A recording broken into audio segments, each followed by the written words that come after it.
Hi friends, welcome back to my channel. మిత్రులారా, చాలా మంది విద్యార్థులు కానీ తల్లిదండ్రులు కానీ నా సబ్స్క్రైబర్స్ కానీ నన్ను అడిగే క్వశ్చన్ ఏంటంటే, సార్ నాకు ఫలానా ర్యాంక్ వచ్చింది, నా ర్యాంక్కి ఏ బ్రాంచ్ వస్తుంది, నా ర్యాంక్కి ఏ కాలేజ్ వస్తుంది? నాకైతే చాలా ఆశ్చర్యానికి గురి చేస్తుంది. ఎందుకంటే ఎవరైనా ఇంజనీరింగ్లో జాయిన్ అవ్వాలనుకుంటే ముందు మీకు ఒక లక్ష్యం ఉండాలి. మీరు ఏ బ్రాంచ్లో జాయిన్ అవ్వాలనుకుంటున్నారు, భవిష్యత్తులో మీరు ఏం అవ్వాలనుకుంటున్నారు. కానీ అలా ఎవరు ఆలోచించడం లేదు. మీ ర్యాంక్కి ఏ బ్రాంచ్ వస్తుందా అని మీరు కాంప్రమైజ్ అవుతున్నారు. అలాగే మీ ర్యాంక్కి ఏ కాలేజీల్లో వస్తుందా అని కాంప్రమైజ్ అవుతున్నారు. ఎప్పుడైతే మీరు కాంప్రమైజ్ అయ్యారో మీరు అనుకున్న గోల్కి మీరు రీచ్ అవ్వలేరు. ఇది అందరూ గుర్తు పెట్టుకోండి.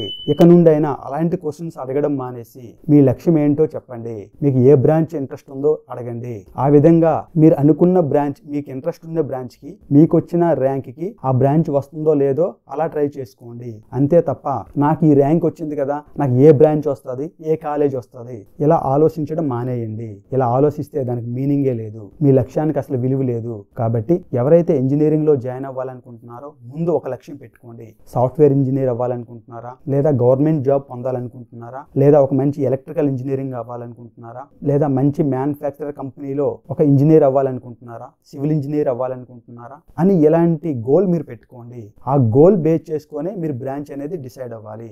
ఆ బ్రాంచ్ డిసైడ్ అయిన తర్వాత మీకు వచ్చిన ర్యాంక్కి ఆ బ్రాంచ్ వస్తుందో లేదో చెక్ చేసుకోవాలి. ఇది బ్రాంచ్ ఎంపిక చేసుకునే ప్రాసెస్. ఈ విధంగా అందరూ ఆలోచించాలి. అంతే తప్ప మీకు ఏదో ర్యాంక్ వచ్చింది, నా ర్యాంక్కి ఏ బ్రాంచ్ వస్తుంది అని అడగకూడదు. అలా అడిగారంటే మీకు లక్ష్యం లేదని అర్థం, మీకు ఏ గోల్ లేదని అర్థం. ఇప్పటికైనా మీ ఆలోచన విధానం మార్చండి. ఫ్రెండ్స్, ఈ బ్రాంచెస్ గురించి నా ఛానల్లో ఎన్నో వీడియోస్ ఉన్నాయి. అన్ని బ్రాంచ్ల గురించి ఫుల్ వీడియోస్ ఉన్నాయి. ఒకసారి మీ టైం చూసుకొని నా వీడియోస్ ఒకసారి చూస్తే మీకు ఏ బ్రాంచ్లో ఎలాంటి అవకాశాలు ఉంటాయి, ఏ బ్రాంచ్ మీకు సూటబుల్ అవుతుంది, ఏ బ్రాంచ్ తీసుకుంటే భవిష్యత్తు ఎలా ఉంటుంది అని అన్ని విషయాల్లో క్లారిటీ వస్తుంది. ఆ తర్వాత మీరు బ్రాంచ్ సెలెక్ట్ చేసుకొని మీకు వచ్చిన ర్యాంక్కి ఆ బ్రాంచ్ వస్తుందా, ఏ కాలేజీలో వస్తుందో చెక్ చేసుకోండి. అలాగే ఈ కాలేజ్ విషయానికి వచ్చేసరికి కూడా చాలా మంది కన్ఫ్యూజన్ లో ఉన్నారు. ఎందుకంటే చాలా మంది నన్ను అడిగిన క్వశ్చన్ ఏంటంటే, సార్ పలానా కాలేజ్ బాగుంటుందా లేదా, సార్ పలానా కాలేజ్ బాగుంటుందా లేదా. మిత్రులారా, ఈ విషయంలో నేను ఇచ్చే క్లారిటీ ఏంటంటే, అన్ని కాలేజీలకి కొన్ని అడ్వాంటేజెస్ ఉంటాయి, కొన్ని డిసడ్వాంటేజ్ అయితే ఉంటాయి. మీరు ఇండియాలో ఏ టాప్ కాలేజ్ తీసుకోండి, ఏ టాప్ యూనివర్సిటీ తీసుకోండి, చాలా వరకు అడ్వాంటేజెస్ ఉంటాయి. అలాగే కొన్ని విషయాల్లో చాలా డ్రాబ్యాక్స్ ఉంటాయి. కాబట్టి మనం ఖచ్చితంగా చెప్పలేము. కాబట్టి ఉన్ని వాటిల్లో బెస్ట్ కాలేజ్ ఏంటి అనేది మనం చూసుకోవాలి. ఆ ఉన్ని వాటిల్లో బెస్ట్ కాలేజ్ ఏంటా అని మనం ఎలా తెలుస్తుందంటే, ముందుగా ఆ కాలేజీలో ఫ్యాకల్టీ ఎలా ఉన్నారో చూసుకోండి. ఆ తర్వాత ఇన్ఫ్రాస్ట్రక్చర్ ఫెసిలిటీస్ ఎలా ఉన్నాయో చూసుకోండి. అంటే ఇన్ఫ్రాస్ట్రక్చర్ ఫెసిలిటీస్కి వచ్చేసరికి మెయిన్గా ల్యాబ్స్ గురించి ఆరా తీయండి. ఎందుకంటే ఇంజనీరింగ్ లో ల్యాబ్ ప్రాక్టికల్స్ లేనిది అసలు ఇంజనీరింగే లేదు. అలాగే మూడో పాయింట్ వచ్చేసి గత 2 సంవత్సరాల ప్లేస్మెంట్స్ ఎలా ఉన్నాయో కనుక్కోండి. ఈ 3 అంశాలను మీరు దృష్టిలో పెట్టుకొని కాలేజీని సెలెక్ట్ చేసుకోండి. అంతే తప్ప సార్ పలానా కాలేజ్ బాగుంటుందా, సార్ పలానా కాలేజ్ బాగలేదా అని ఎవరు డైరెక్ట్ గా చెప్పలేరు. అలా చెప్పడం కూడా కరెక్ట్ కాదు. ఈ 3 పాయింట్స్ ని మీరు దృష్టిలో పెట్టుకుంటే, ఈ 3 పాయింట్స్ విషయాల్లో మీరు సాటిస్ఫై అయితే ఆ కాలేజ్ మంచి కాలేజ్ అని అర్థం. ఈ 3 పాయింట్లు సాటిస్ఫై కానప్పుడు ఆ కాలేజీలో మీరు జాయిన్ అవ్వకండి. ఇప్పుడు ఫర్ ఎగ్జాంపుల్ కొన్ని మంచి కాలేజీలు ఉంటాయి, గత 2 సంవత్సరాల్లో ప్లేస్మెంట్స్ చూస్తే ఏ ప్లేస్మెంట్స్ ఉండవు. అలాంటప్పుడు ఆ కాలేజ్ మంచి కాలేజ్ అంటారా, మంచి కాలేజ్ కాదంటారా? దానికి సమాధానమే ఉండదు. లేదు, కొన్ని కాలేజీలో ప్లేస్మెంట్స్ బాగుంటాయి, ఫ్యాకల్టీ బాగుండరు,